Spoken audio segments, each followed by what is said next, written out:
खबर शामिल करते हैं फैसलाबाद से ब्यूरो चीफ इमरान बादशाह की तफसीलात के मुताबिक, जहां Jat federation Pakistan international welfare society Pakistan international के ज़ेर एहतमाम बानी पाकिस्तान कायद आज़म मोहम्मद अली जिन्ना के योम विलादत के सिलसिले में तकरीब मुनक्किद हुई,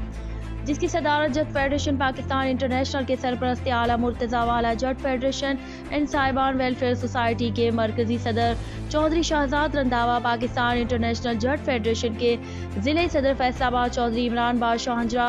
पाकिस्तान इंटरनेशनल जट फेडरेशन के ज़िले चेयरमैन चौधरी हक नवाज गराया,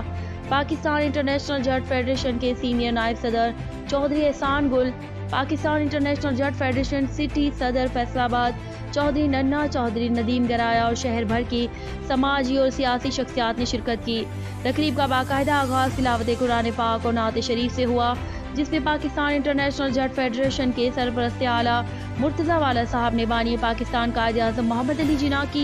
शख्सियात पर रोशनी डाली। आखिर में बानी पाकिस्तान कायद आज़म मोहम्मद अली जिन्ना के दर्जात की बुलंदी और कौम के इस्तेहकाम के लिए दुआएं की गई, केक काटा गया और मिठाई तकसीम की गई। Bureau chief fast news Faisalabad Imran बादशाह।